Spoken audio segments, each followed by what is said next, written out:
Forgive to live. I think is a word that can be really loaded. Because it's not that simple, is it? What's up, man? We were going to be holding a grudge. Really, more questions came up than answers. And here you are, like nothing ever happened. Is nothing like the forgiveness that many of us were taught. And maybe that's the point.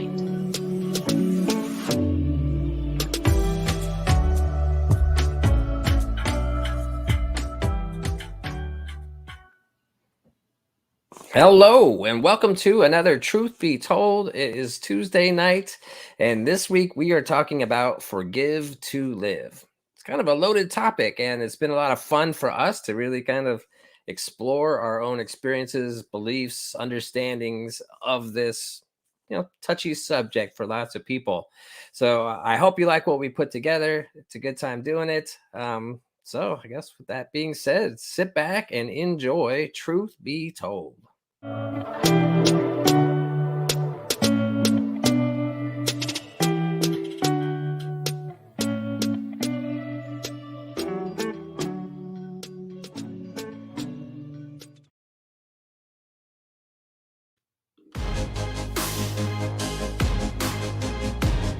Forgive to live.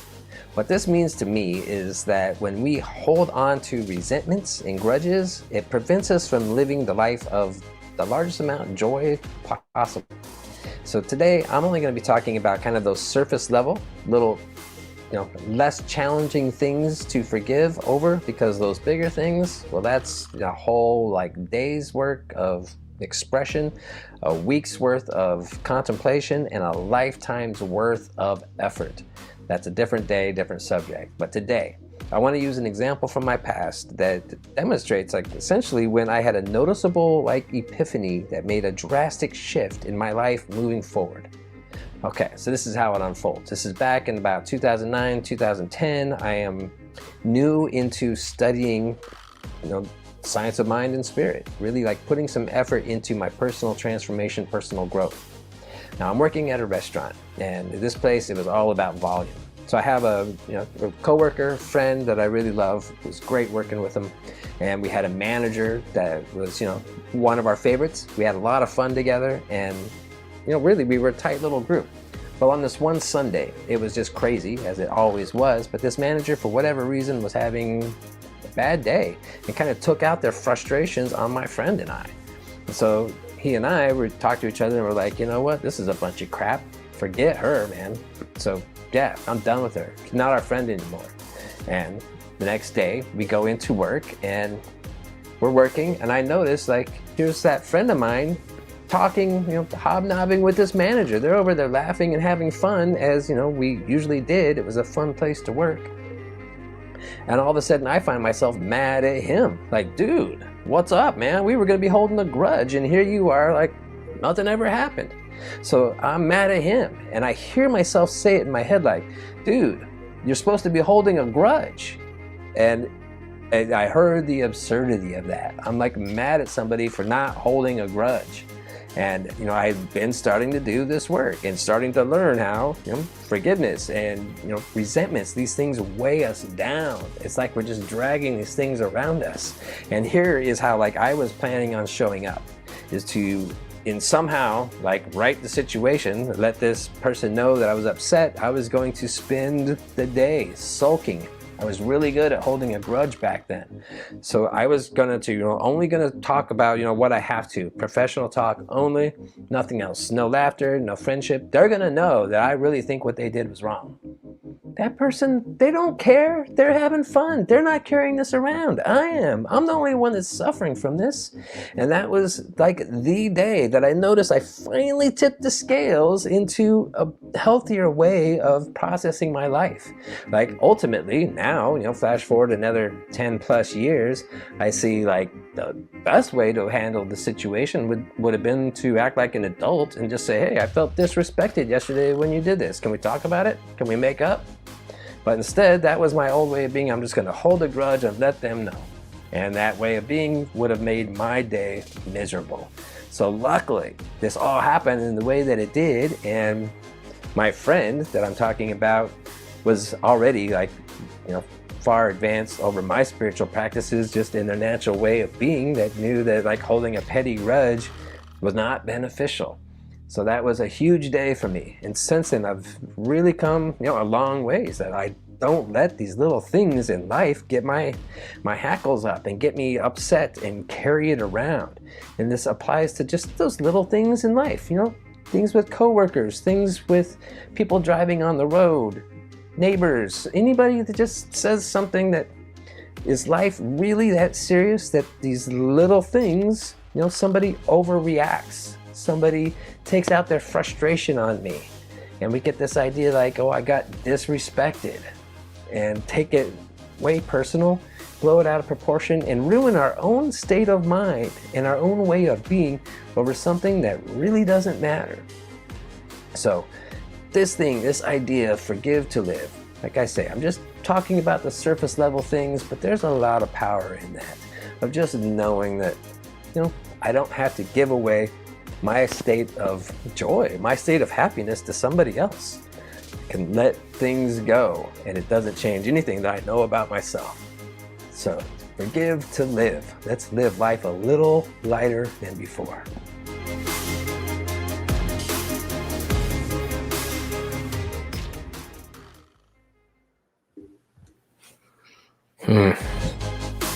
Whoop. All right, we're good. Oh man, I so resonate with that whole thing. Like, dude, what the hell? We were gonna hold a grudge against him. What are you doing? Yeah, it's But still so vivid in my mind. Right? Yeah, Long time I can ago. I can recall a couple of times. But the thing that stuck out for me the most is it's such in the middle of all this this idea like, oh, we should have just acted like adults and talked it out. Right. But like, when has that happened? I've never. I mean, up until very recently, with a few close people, and I'll give credit to this teaching that we're able to do that, to not hold a grudge, because we can show up and say, oh, hey, I just want to let you know, when you said blah blah blah, I had this experience, blah blah blah, and like we could just, oh, okay, cool, right? But other than that, other than recently, like, I have never seen adults, right? I mean, I've seen kids hash shit out. Kids, like, they'll just say it like it is and either fight or argue or whatever, but then like they're like, oh, okay, cool. Like there seems to be this natural thing, but the world that was mirrored to me, at least as adults, was, no, you got to like stand your ground and you be pissed because they did this to you, right? Like, right. There's this whole mentality in the world, at least in the States, I would imagine beyond that, that when someone does something to you, that you are supposed to hold a grudge because they offended you, or that, like it's like this stain on your family, or I don't know, whatever story we have behind that. But yeah, it's like we're told, we're shown, we're supposed to take it really personally and make a really big deal about it because we need to be right and complete, and I don't know, whatever, right? All the mess that we make up about it. But it just stuck out to me, like, oh yeah, we do say, oh, let's be adults about it, and yet what adults do, like, we don't have, most adults in the world right now don't have the skills to do that. We just weren't ever taught that, right? Which I guess self-plug for this community and others like it, that major benefit of being in a community like this, you get skills like that to have those conversations. But that wasn't. And to partner with that, not only like being able to like actually communicate our feelings and what's going on and create that communication, it's also, for me, and I just completely lost my thought. Yeah. But it's also, I know. It's also this idea that, if I get my feelings hurt or something happens, then you should know that. You should be reading my mind. And so I'm going to sit here and I'm going to be steadfast until you figure out what you've done wrong, and then we can communicate. Right. You know, it's, it is that, it's kind of the other, I mean, it's the both sides of that too. Yeah. It's that standing your ground, they've done something wrong. And it's also this like, well, you should read my mind. You should know what's going on. And so I think the call for me, what felt like the call is to actually, like we've said before, this authenticity again. It's like when you show up that way, when you show up and say, hey, this is like how this made me feel. And this is the story I was creating around whatever happened. You know, I'm not saying it's right, but this is the story I'm creating. And then the other person can say, oh, well, that's not exactly what I meant. And then we have this communication, and then we have this kind of healing and really conserving of energy, like all this energy that goes into whatever. We could really circumvent that, and when we're communicating in that way. And it does. It requires vulnerability. It requires authenticity. It requires curiosity. All those heavy hitters that we talk about. I love That's what kind of came this. to mind. I love this comment here. Mhm. So true. Nothing is worse than when a friend breaks up with someone, and so you go on hating the person with them. Then they get back together, and you have to stop your hate against them. The loyalty. And it's even trickier when you express all the things that you always hated about that other person too. Like, you know, and I knew I hated them from the beginning. Then they get back together and like, you know, I just kind of like, you know, it was just a small thing. Did I say that? I didn't mean that. Oh, it just creates a mess. And how often do we actually operate? I mean, we laugh about it, but how often do we actually operate it? I mean, not necessarily in that like sort of scenario, but like across the board, we operate that way. And usually it's not exact. I mean, the truth is not anything of what we're reacting to. Yeah. So I just feel called to, in case we have anyone new to the conversation of forgiveness in this context, and how it is very different from forgiveness that we were taught, like forgiveness out of guilt. That's I think kind of the old way. And so the forgiveness that we're talking about, if you are new to this conversation, is the act of energetically letting go of the story that you had around what somebody did to you. And it's not in any way to make it okay that they did that, right? Or to justify whatever story we've created around it. It's simply to release ourselves from holding on to that space, that the space that energy takes up. So we don't have to carry that around with us. So it has been deemed forgiveness forever. I think for myself, that word doesn't quite always do it. We need a new word. We do need. I think we do need a new word. Yeah. But so there is some clarity around. We're not talking the traditional sense of forgiveness, which can be a lot of other things. That this is kind of a specific spiritual practice that allows us to free up that energetic space within. And Chris, I think that's some perfect examples of why it's so important on just a daily basis. Like, is what I'm carrying around right now really that important? Is it really that important that so-and-so was mean to me the other day, and so me and my friend were going to hold a grudge against them, and now they're not. Now I'm mad at both of them. Right. Love it. I want to just real quick go back to the point that you just made about, you know, it's not about like condoning or, you know, saying it's okay. It's about just not carrying like that negative energy with us for so long. You know, it came up as our discussion for this week about, you know, how we were going to focus on these our own segments on this, was just that idea, like we can get to a place of forgiveness, but that doesn't mean that, like, you know, we have to be friends with that person anymore, or, you know, like we don't have to allow them into our lives. We can still protect ourselves. Like forgiveness doesn't, you know, mean like we're just going to pretend things necessarily, you know, didn't happen. And so it's, I resonate with what you were saying about it's not. Well, and I think often we think forgiveness is this kind of outer activity, but it really has nothing to do with that. It's more of this kind of, I don't know. It's this, for me, it's like this inner sort of thing. And I wish, like I said, I wish we had a different word for it, because when we say forgiveness, I don't want our conversation to get lumped into. Right. Yeah. I have to come up with a code word or something. A code, pineapple. Pineapple. Code word is pineapple. It's more, I guess, more just an intention.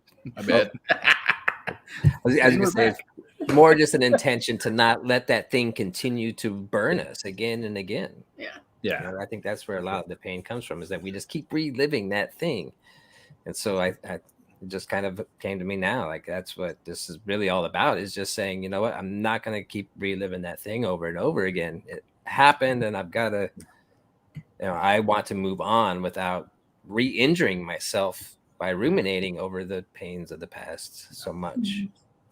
Yeah, and there's a huge healing in that when we can get to that place, for sure. Cool. All right, we ready? We'll do And go. We'll go. Forgiveness. Now, I've got to admit, I have stopped and started and hemmed and hawed and paced and all those things when you're trying to come up with just the right words to say on a topic or an idea that will completely answer all the questions and make it clear, and then we can live happily ever after. And what I found was, if I was waiting for that, then you would never hear this video, because it's not that simple, is it? And so I begin to think, as I think about this idea of forgiveness and what it means, really more questions came up than answers. And maybe that's the point. I think that when we talk about this idea of forgiveness, especially within the context of spiritual communities, we don't always get it 100% right. Well-meaning, but sometimes we make it sound a little bit easier than it is, or a little bit more prescriptive than we should be. And so forgiveness is not this prescriptive idea that if we do the right things, then poof, all the hurts and trauma and the things that have weighed us down, especially actions of others or actions of ourselves, that if we have the right formula, then all of that will somehow magically be okay. And that's not always how it works. So I can stand here with really no answers about forgiveness and how to do it, because I don't think there's one way. I think that forgiveness is the process of life. That it is not an activity, it's not a thing that we do, but instead is an outpicturing of who we are in any given moment. And my own journey of forgiveness has been a sordid tale. And there was a moment where something kind of clicked for me. And really, I was able to kind of release this guilt or this idea that I wasn't doing it right. Because it didn't feel like I was doing it right, and I still had these things in my life that I was holding on to, and still do. So for me, I had gathered all these things in my life, these things that were kind of like energetic cords. Either they were people, or they were events, or they were how I showed up, or how I interacted with someone or with the world. And they begin to kind of feel like, I don't know, I think you probably have heard the metaphor like rocks, or just something to add to my bag. And so here I am holding on to all this stuff. And I begin to ask myself, why am I doing this? Why am I holding on to these things, these past hurts, these past things that happened in my life? And the answer came to me that I was holding on to these because I thought if I didn't hold on to them, no one else would. If I didn't remember them, then no one else would. And then somehow that would make me insignificant, or make what happened to me or those interactions make them okay. But then I remembered this idea, and honestly, someone kind of threw back my own spiritual ideas in my face. And don't you hate when that happens? When someone takes the things that you've been saying, and you're like, remember this, remember what you said about this. And so someone did that to me, and I'm grateful for them for doing that. And she said, you're holding on these things because you think that You're the only one that remembers. And if you don't hold on to those, then no one will be there to hold them for you. And so she reminded me that the universe knows. The universe holds everything in its wholeness and its totality.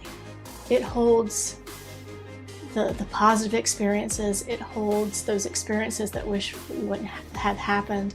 It holds everything. And for me, I don't know about you, but for me, it was like, wow, it is already held. I don't have to hold on to it.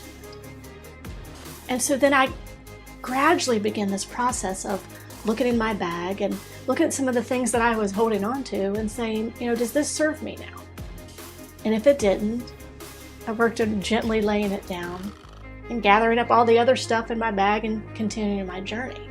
So I think that's what forgiveness is. And I think we do hold on to things. And I think sometimes that serves a purpose, whether it serves a purpose to bring to the surface the things that we need to heal. It kind of guides us or pushes us in a decision or a direction. And so this idea of forgiveness is almost like this activity of constantly evaluating what's in our bag or our suitcase or our knapsack or our closet or whatever metaphor you want to use, but constantly evaluating those things and saying, does this serve me? And if it does, put it back in the bag, continue your journey. But if it doesn't, then it brings to light that this is something that I can let go of. This is something that's held in the wholeness of the universe. And I don't have to hold on to it. I don't have to be connected to it energetically anymore. I can let it down and then move on. And so forgiveness becomes this activity, this process. It's not a one and done thing. It is just the process of life.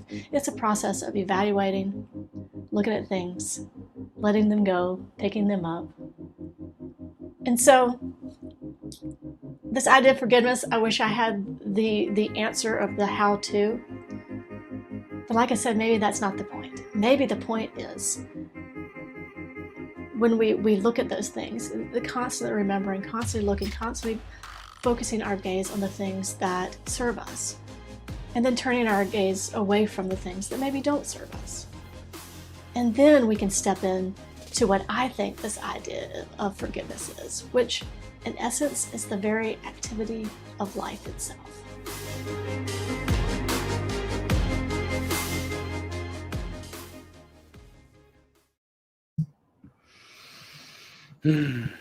So many questions.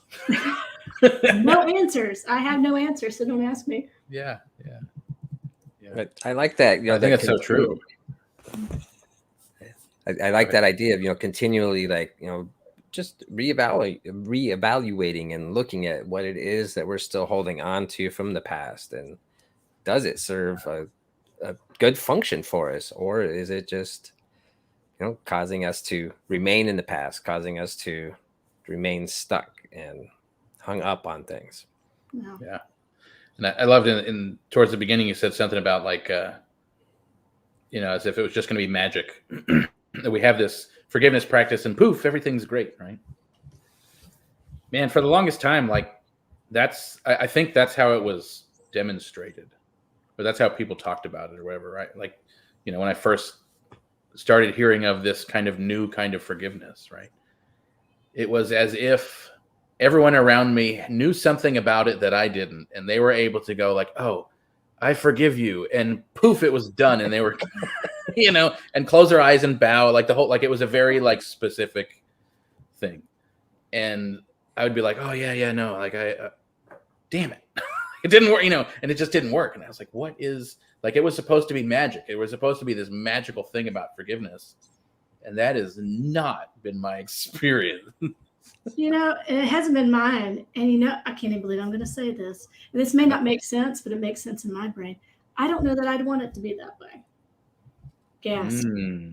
Gasp. Because it's interesting because, this whole idea, we talk about clutch the pearls. We talk about this idea of, letting go of things and all that stuff, and just let go and just release this and release that and all that. But I think some of those things that I've held on to them just long enough that it opened up this moment of like, I don't know, it just guided me to a moment. And then I was able to look at it and say, oh, yeah, I don't want that anymore. And just to actually let it go easier. So it was like the longer I've held it, the easier it was to let go because I'd held it to a point where like I couldn't hold on to it anymore. And so all there was to do was just to release. And then once you do that, then you're like, oh, yeah, that feels good. You know, so I think that it's the process. It's not in that boom. It's that process. It's that, I don't know, holding onto it till your muscles can't take it anymore. It just, for me, it has opened up these avenues. It has guided me to people, places, and things that I may not have experienced if I'd had the poof. Now, of course, it's easy for me to say that on this end of it, maybe not on the beginning end, but I don't know. There's just something about it. There's something about the stretching of it. I don't know. It's just stretching. I mean, it's almost like there's like some invisible power or force at play in the universe that like it's always working for it's weird, right? It's almost like that's true. yeah. That every experience we have builds who we are. And so everything we need then actually stems from the experiences that we have. It's kind of amazing. Sometimes it feels like really crappy, but well, and I think too, like, but yeah, I totally get it. If we have that mindset too, we can look back on our lives and be more gentle instead of looking back and judging. I should have done this. I should have done that. I should have let go of this. Oh, I've had wasted time. Have I, misspent energy this way or that way? But with this understanding that of wholeness, once again, we're back to wholeness. If we can look at it in that perspective, then it's all perfect. And not perfect as in without blemish, but just this beautiful, like orchestrated sort of path. And also not to, not that we deserved any of the things that happened to us. Correct. And not that we caused those things to happen, and not that we ever had an intentional thought that said this should, right? Like, of course. Yeah. It's just that the things that have happened, we then get to do our own process, like you're talking about, and work through and have that thing actually become like our superpower. Yeah. There's no shame or blame or justifying or anything like that, or even invalidating, because people have just tremendously horrible things and traumatic things. And I'm just amazed at people that come through that.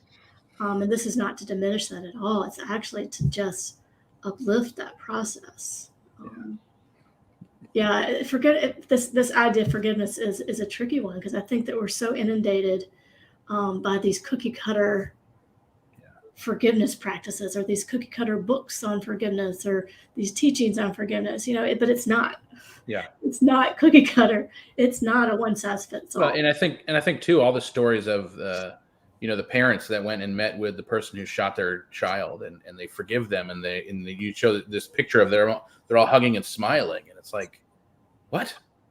And I think we're supposed to feel like how grounded and spiritual, and like what a great, and yes, I would love if we could all get to that place. And yet I don't know, like, what would it be like to get to that place? I'm just going to come out and say it. It kind of feels like that very like white bread Christian version of forgiveness, where like Jesus would forgive everybody. And so it's okay that God had a plan that they took our son. And so and if that's the framework that works for you, great. I'm not really trying to put it down.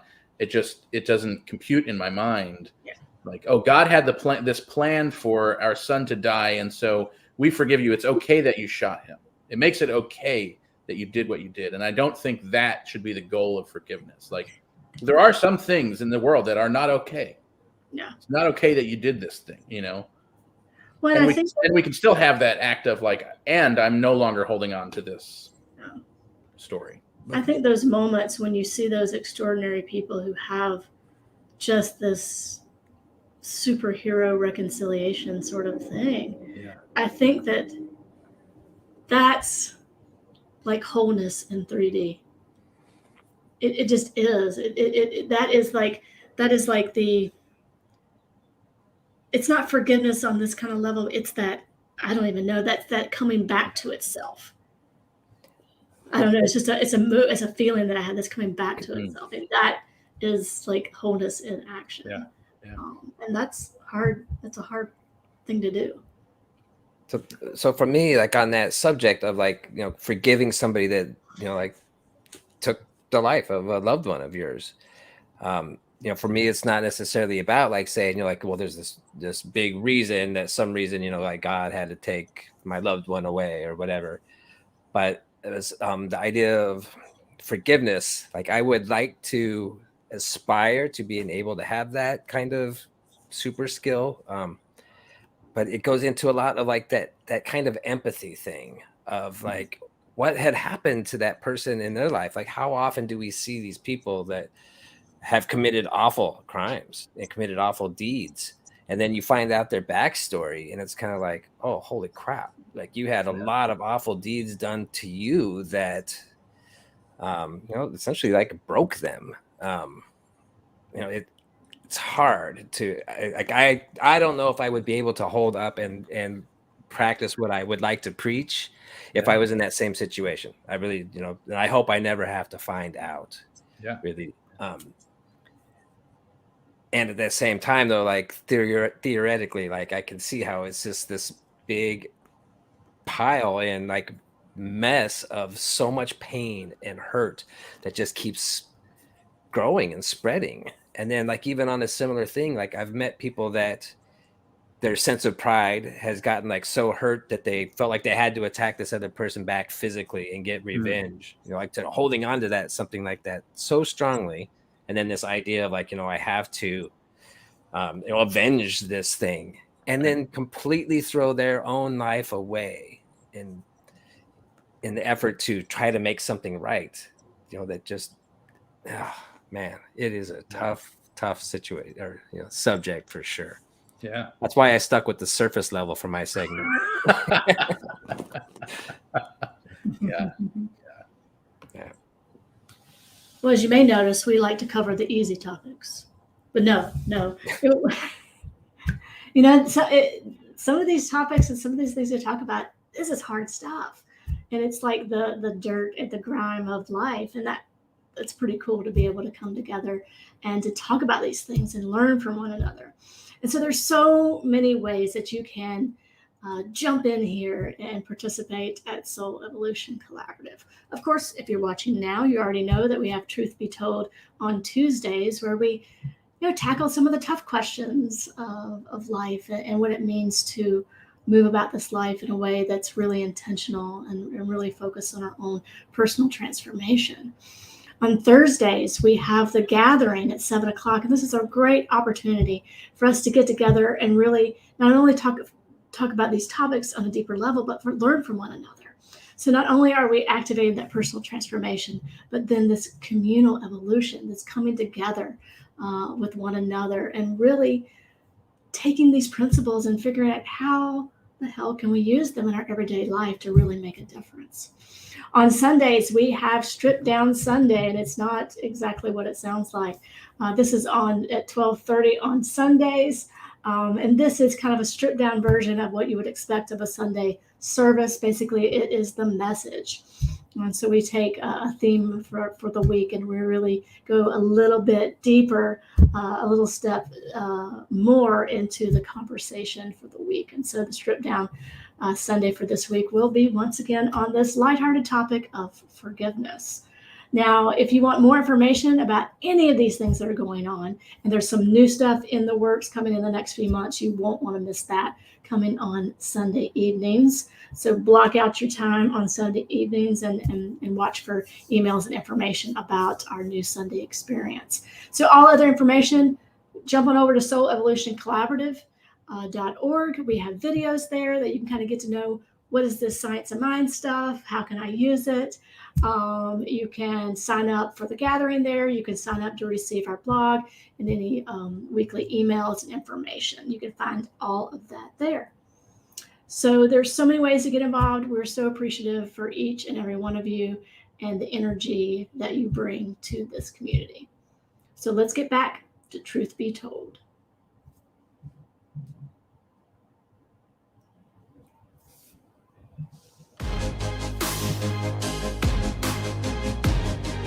This week, we are continuing the exploration of the inner life by taking a look at forgiveness.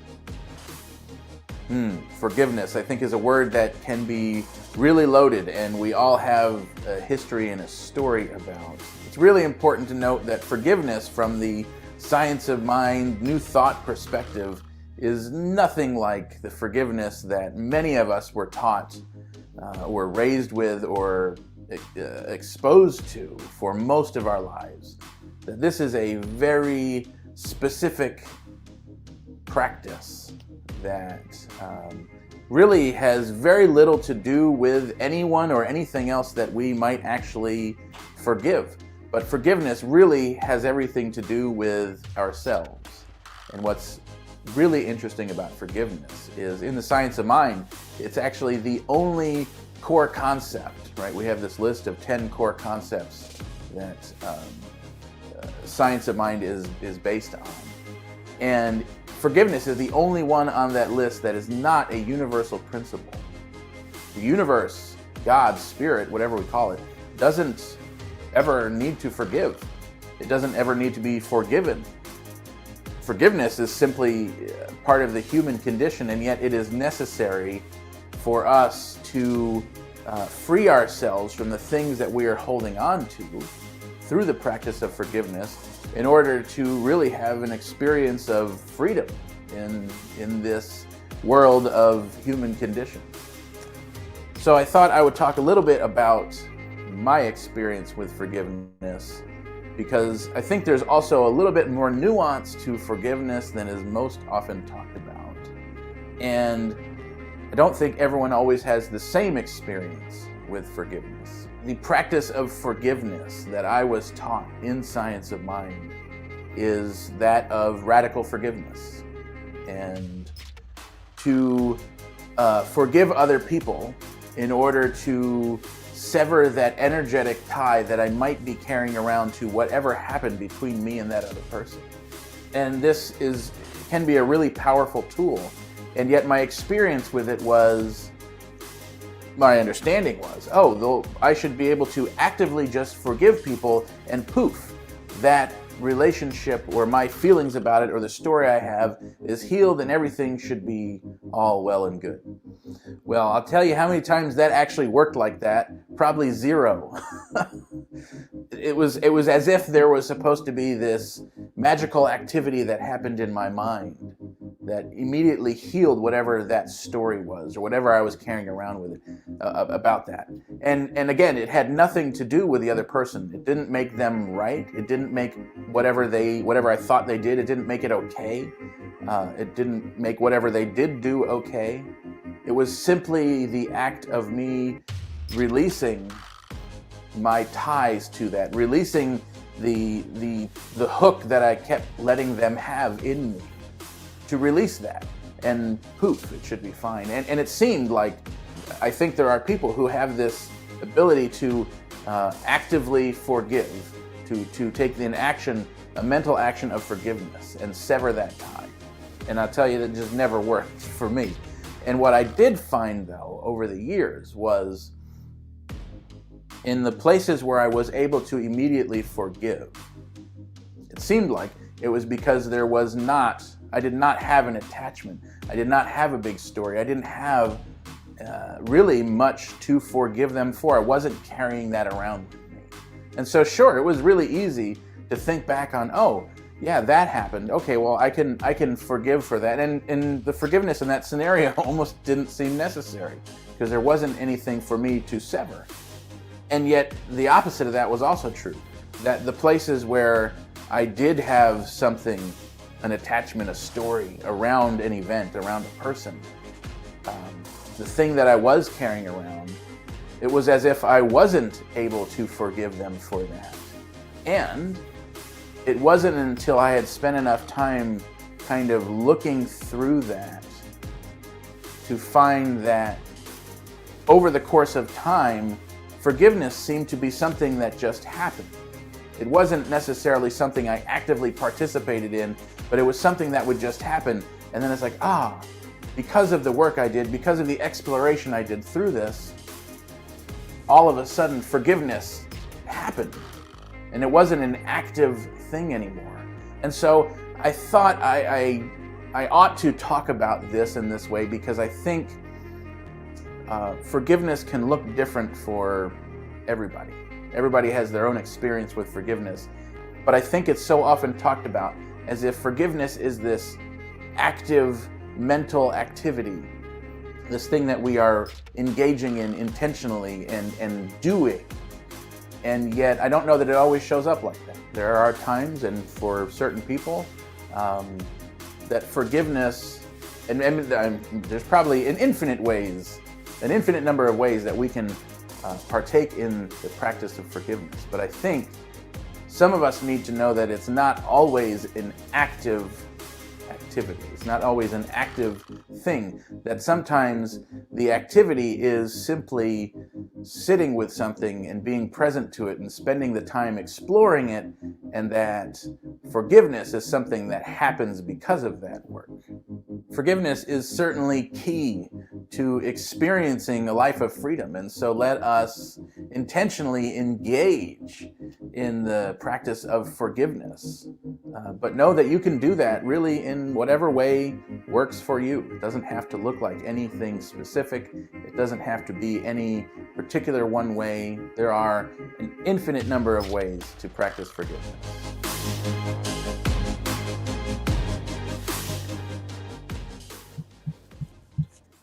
Oh, I like that. Well, go ahead, Chris. I just had like this kind of like this realization. So, seeing people do this work and, doing the work myself, and you feel like, when you go through a big process and it's cathartic and you kind of, get all this emotion out, you're like, wow, I think that's it, man. I think I got it. Sweet. And then, 6 months later, like that same thing comes back up. I think what it has to do, it's, like when you experience a trauma or like, grief or these hard things, that it affects different parts of your life in different ways. So you kind of work through it in this one way. And then 6 months later, it's a birthday. And so it comes up from this other angle. And all of a sudden you're like, oh, I didn't work it through it from this angle. And then, so that you do some more work. And then 3 months later, it comes up because, now it's this other thing that it's just like, almost like the onion with the layers that you just, and that spiral, we're going around that spiral and come back That's around another time, a different place. That's really interesting, because my son and I will often talk about in times of not, decisions that are not easy. And I'll say things to him like, all right, well, what is future you going to think about present you if you make that choice? Or what is future you going to think about, it's like, okay, so at that point, what are present you a year from now going to think about past you and what you did or didn't do, right? And it kind of makes it fun, but yeah, I hadn't put those thoughts together. Like, we've only ever worked through a thing as we were then, and working through that thing totally changes who we are. And so then we're somebody else. And so next time it comes up, we're working through it as, I worked through it as past me. Now I'm working through it as present me. And next time I'm going to be working through it as future me. That's kind of. And I like how you talked about that it's not an activity, but it for me, it's like this out picturing. So then our outer landscape becomes transformed by our inner landscape. And so, when we are focused on our inner landscape, whatever, in whatever way that serves us and brings us back to the truth of who we are and that balance, then when we are involved in that conversation, then it automatically can't help but impact everything else. And so instead of this outward trying to like work toward this, forgiveness, this, if we just kind of work the process, we allow life and we allow those things that we know to be true to kind of flow through us, then it can't help but out picture. It's like if I am, I played basketball, and so I can't like be an awesome 3-point shooter if I haven't shot hundreds and hundreds and hundreds and hundreds of 3-point shots.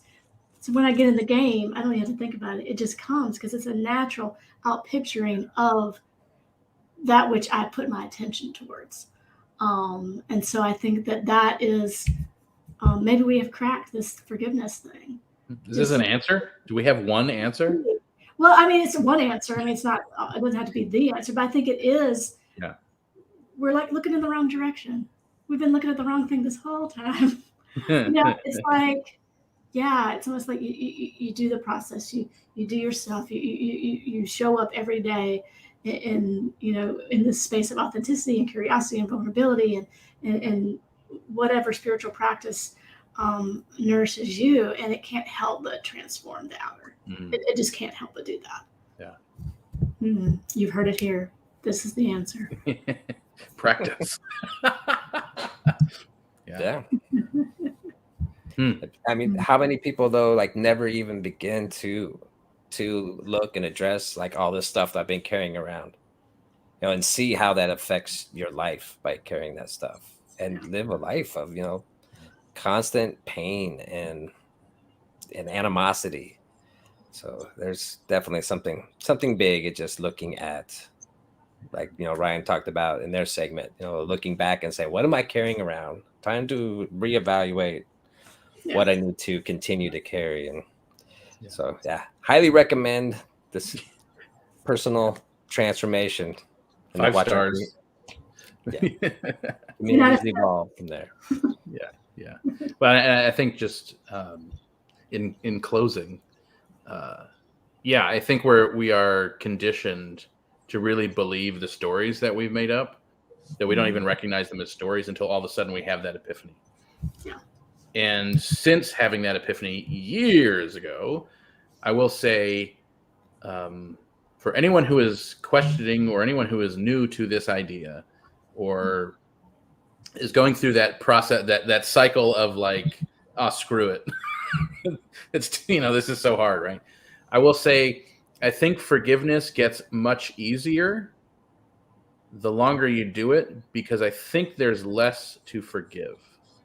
I have much less to forgive now than 10 years ago because of the practice of being willing, right? Being willing to engage in the practice of forgiveness. Mm-hmm. And a lot of that is that curiosity and that wonder that we talked about in January.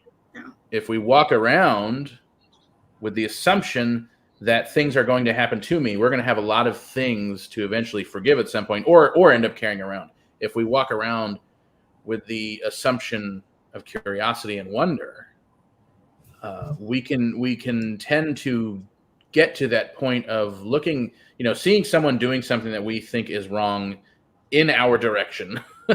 We can much quicker look at that and go, I wonder why they're doing that. Yeah. I get there much faster than in the past, and certainly much more often go there rather than to the blame and shame and guilt of the things. And I was like, oh, their action really has nothing to do with me. Yeah. At least it feels like it most of the time. There are still times, there are still things, but I think forgiveness gets a lot easier because it becomes this,